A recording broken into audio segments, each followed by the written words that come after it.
तो सर कैसे मान्यवर कांशीराम जी को मायावती जी इस योग्य लगी कि इन्हें राजनीति में लेकर आना चाहिए? जितना हमने रिसर्च किया पता चलता है कि आप दिल्ली विश्वविद्यालय की छात्रा रही, शिक्षण कार्य में भी सक्रिय रही, चर्चा भी हो रही थी कि लॉ की विद्यार्थी भी रही।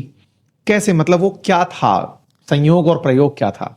देखिए, सुश्री बहन मायावती जी बहुत ही निर्भीक किस्म की व्यक्तित्व थी और वो जो सच है, जो अन्याय अगर हो रहा तो उस अन्याय, या मान लीजिए कुछ इस प्रकार की बातें हो रही हैं जिससे दलित, शोषित, वंचित समाज के प्रति तिरस्कार दिखाई देता हो, उसका प्रतिरोध करना उनके स्वभाव का हिस्सा थी।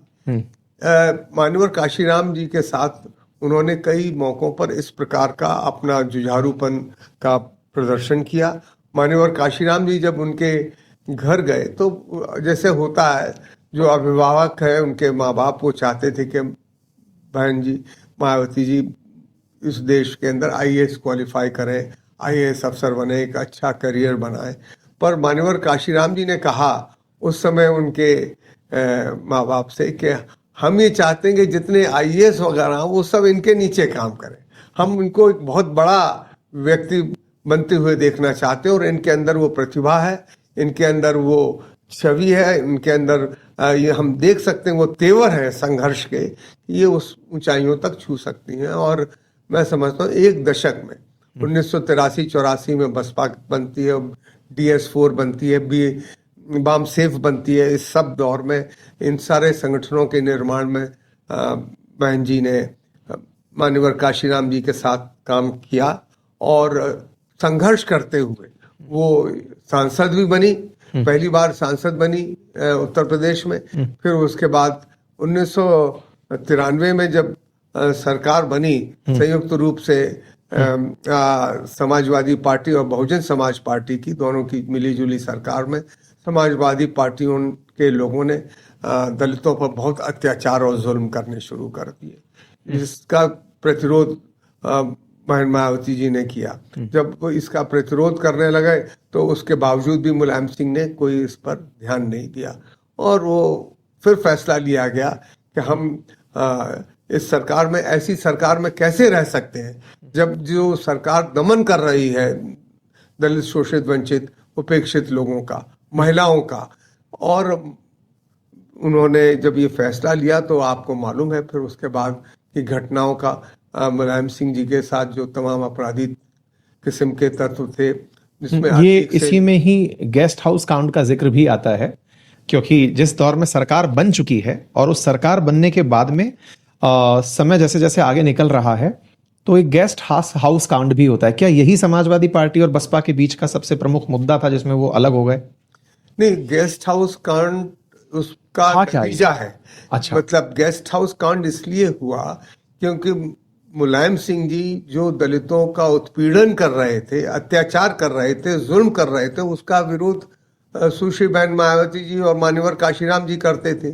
उस बात को ध्यान, मतलब उनके MLAs की सपोर्ट पर सरकार चल रही थी, इनके भी मंत्री थे पर उनके सपोर्ट पर सरकार चल रही थी, पर फिर भी कोई ध्यान नहीं दिया जा रहा था।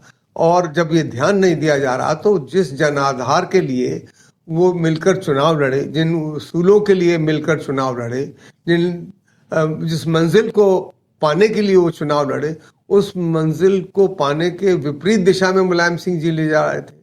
वो तमाम तरह के जो अपराधी तत्व थे पूरे प्रदेश के, वो उनके संरक्षण उनको प्राप्त था। वो इन लोगों की जमीनों को हड़पना, उनके साथ मारपीट करना, उनके साथ, अब जो स्थानीय निकायों के चुनाव होने लगे तो मुझे ये कहना पड़ेगा कि वहां पर जो दलित लोग चुनाव लड़ रहे थे, BSP के लोग चुनाव लड़ रहे थे, उनको चुनाव नहीं लड़ने दिया जा रहा था, उनके पर्चे लेके हाथ से फाड़ दिए जाते थे। तो इन सब हालातों को देखते हुए तो एक MLAs की मीटिंग की गई उत्तर प्रदेश के लखनऊ के अंदर, राजधानी में गेस्ट हाउस के अंदर जिसकी आपने बात कही है। उस गेस्ट हाउस में तमाम MLAs इकट्ठे थे और जैसे ही इन लोगों को पता चला तो फिर इन लोगों ने वो जो वहाँ का सीन है, वो आप जानते हैं, जो अभद्र व्यवहार और जो जिस प्रकार का इन्होंने वहाँ आचरण प्रस्तुत क्या किया। हुआ था सर वहां? देखिए, बहन मायावती जी वहाँ पर गेस्ट हाउस में रुकी हुई थी, इसमें तमाम एमएलएस थे, और इनके जो तमाम एमएलएस थे वो आके वहाँ पर उनको चाहते थे कि उन एमएलएस को उठा के ले जाए, ताकि ये अगर कोई ऐसा निर्णय लेते हैं जो सरकार से समर्थन वापसी का, वापसी का या आलोचना का या उनके विपरीत फैसला लेते हैं, तो उनको हम इनको यहाँ से उठा के ले जाए। तो जब उन्होंने इसका विरोध करना शुरू किया तो इन्होंने फिर हिंसक होने की कोशिश की, तो गेट बंद कर लिया गया जिसमें एमएलए अंदर बैठे हुए थे। तो जब चटकनी वगैरह लगा ली गई तो फिर इन लोगों ने बाहर रह के तमाम भद्दी भद्दी गालियां देना और तमाम इस तरह के और गेट तोड़ने की कोशिश करना पर बहुजन समाज पार्टी के और अन्य लोगों ने इसका प्रतिरोध किया, और प्रतिरोध करके उनको वहां से खदेड़ा। और जब ये तो उस समय बहन मायावती जी ने बड़ी सावधानी बरतते हुए वहां से निकल कर गई वो, और फिर गवर्नर के सामने उन्होंने अब ये अपना समर्थन वापस लिया। मान्यवर काशीराम जी इस राय के थे कि समर्थन, और बहन जी ने दोनों ने मिलकर सामूहिक तौर से, और वो सरकार फिर गिर गई। कुछ ऐसा भी हुआ जिसकी वजह से मायावती जी ने कसम खा ली कि भाई अब तो मैं इनको हटाकर रहूंगी, क्योंकि कहते हैं कि वो बड़ी अपमानजनक स्थिति थी। कहते हैं जयललिता जी के लिए सेम ऐसा ही तब हुआ था। जयललिता जी का भी जो तमिलनाडु की जब राजनीति की चर्चा होती है कि कौन उत्तराधिकारी होगा, बिल्कुल वैसा ही कुछ यहां पर था कि विपक्ष का, या फिर कहिए कि मायावती जी का अपमान ही उनके अंदर ये भावना लेकर आया कि अब मैं सत्ता को पूरी तरह से चलाऊंगी।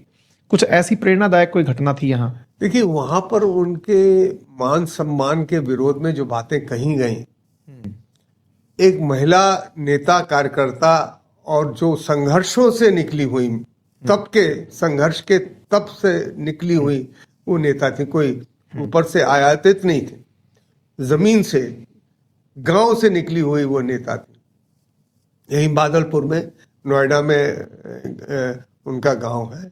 तो वहां से जिन्होंने संघर्ष किया हो, तकलीफें देखी हो, और फिर वो यहाँ तक पहुंची, तो उनको ये निश्चित तौर पे उनके मन में रहा होगा कि वो किसी प्रकार से अपमान नहीं सहेंगी, और वो उन ताकतों को जरूर हराएंगी जो इन दलित, शोषित, वंचित या महिलाओं का अपमान करते हो। क्योंकि ये जो सीख है, ये जो संदेश है, परम पूज्य बाबा साहब से उनको मिला। इसके साथ साथ महात्मा फुले, सावित्रीबाई फुले, शाहू जी महाराज, इन लोगों ने उस विचारधारा ने जो मान्यवर काशीराम जी के माध्यम से बहन जी ने समझी, सीखी और उसको फिर उसका पालन किया, उस वजह से फिर इनकी बन नहीं सकती थी, और उन्होंने ये प्रण किया कि अब ऐसे, और फिर वो मुख्यमंत्री बनी।